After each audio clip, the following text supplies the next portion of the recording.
The Kabbalistic Cross is your first step into the Western mystery tradition, as well as a practice used in many magical systems.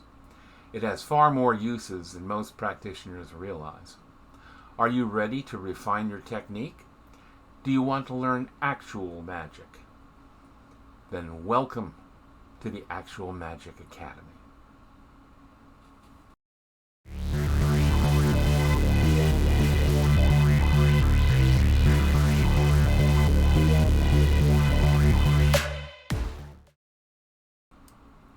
Hi, and welcome to the Actual Magic Academy. My name is Sterling, and this is part 2 of the Kabbalistic Cross, the Inner Forms. We presuppose that you've watched part 1 and have practiced the outer form of the Kabbalistic Cross to the point where you can perform it smoothly without hesitation or pausing. If you haven't watched part 1, here it is up here. Until you've memorized the outer form and can perform it smoothly and correctly, this part 2 won't be of much use to you. In fact, it can lead to self-deception, thinking that you're doing something that you're actually not. This kind of thing will have you stuck, unable to grow in your magic, but thinking that you are. Thinking that you are far more advanced than you actually are. Being able to accurately judge your skill and advancement is a crucial ability for you to develop. Unlike if we were in a classroom situation, I'm not with you to evaluate how you're doing, to coach you with your technique. So you have to do this, and it's very hard to do. It's extremely simple, very easy to be wrong about how you are doing. So being honest and willing to practice until you're sure you've got it, and got it right, are vital. Feel free to ask questions in the comments. I'll be glad to help as I can, but you're going to be leaning on your own evaluations. Realize that you're working on something that is hard to do, and it takes time to do well. Put in the time. Look for consistent results to judge how you're doing. If you get stuck, leave me your questions in the comments, and I'll be glad to answer them as soon as I can. Now, let's up your game on your Kabbalistic Cross. You can't do magic very well in an agitated state, so you'll need to relax. It can be as simple as a few deep breaths, or as involved as a full cleansing ritual involving a ritual bath, various forms of cleansing, oil anointing, and so on. My favorite way is breathing square, which can be done most anywhere without making a big fuss. If you don't know this technique, here's a video that'll teach it to you. However you relax, let it relax you deeply. The strength of your visualizations is key to your Kabbalistic Cross being all that it can be. The spheres. As you visualize each one, take some time to pump more and more energy into the sphere until it is a solid, glowing entity. Put more energy into each one of them than you think you can. This stretches your energy muscles and will, with practice, make you a stronger magician. Only then can you proceed to the next steps. The paths between the spheres, you treat them the same as the spheres.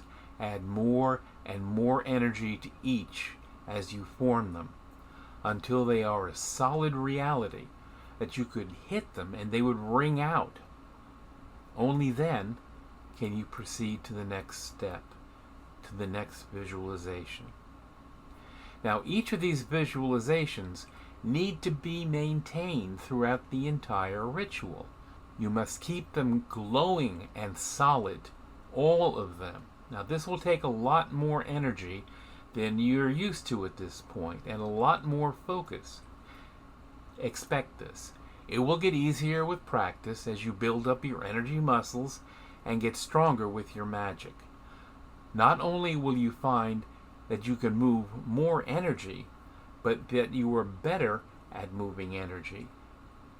As in everything, technique is the most important thing. The amount of energy used in magic, even by the very best of us, is very small. So the better your technique, the more effective your workings will be. Try to increase the energy in each visualization every time you do the ritual. The vocalizations. Now these don't have to be loud, although they can be. The important thing is to vocalize them on an energy level. Feel the words ringing out, even though they may be quiet. Feel the energy of them ringing out, vibrating through the cosmos, out to infinity, and then ringing back to you. This is often referred to as the great voice. Developing this is a needed skill. You want to reach the entire universe with your magic. When your Kabbalistic cross is formed and you are standing in the power, once more reinforce the spheres and rods of power to the highest level that you can. You are bathed in divine energy that you called and formed. Spend some time there. Let it permeate your body and your auras, flowing in you and throughout you. Let it be a part of you as it refines and enhances your physical, energy, and astral bodies. I told you that I'd talk about some other uses for the Kabbalistic cross. So here are 3 of them.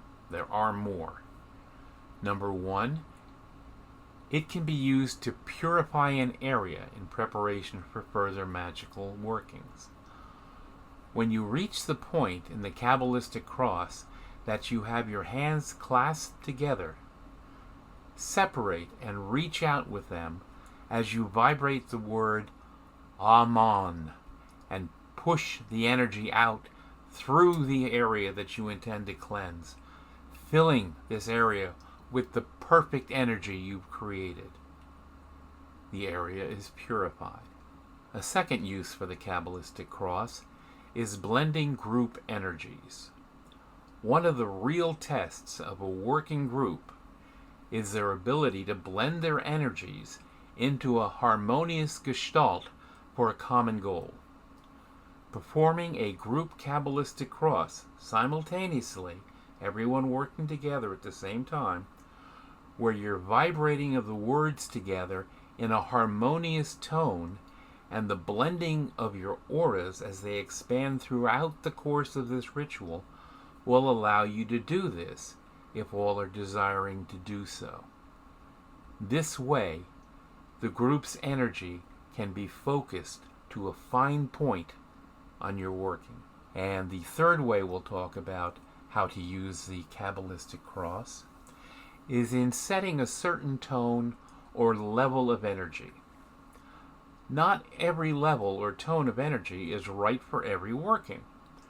With experience, you'll find the ones that work best for you or your group.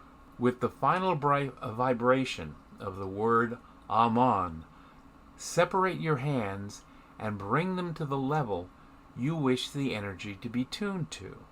Not the amount of energy, but the vibration level.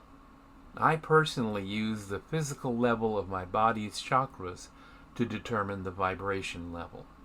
Body posture can be very, very important to directing and controlling energy. This is something you'll need to experiment with. Use the Kabbalistic cross to create different frequencies of energy in different workings to see what works best for you with each. And no, I'm not hiding some secret from you. In my experience, it seems to work differently with everyone, so you'll have to find your own levels with this. Much of magic is very specific to the individual. Well, there you have it. Ways to refine and improve your Kabbalistic cross. Now the hard part begins, doing it. This is what separates the armchair magician from the real magi. and no one else can do it for you. So I charge you. Do the work. Do a Kabbalistic cross twice a day in this manner. Do that for 100 days, and your life will not be the same. Step into your power. Well, we're going to leave it here for this video. I hope you enjoyed it and learned something from the video. And if you did, do me a favor. Wave your magic wand and like the video, maybe even subscribe and ring the bell. It doesn't cost you a thing, and it really does help the channel. If you'd like to help the channel even more, there's a Buy Me a Coffee link in the description below. Be sure to leave your thoughts, ideas, questions, and requests for future videos in the comments below. Let me know how you're doing with this. And until next time, blessings dark and bright. Peace.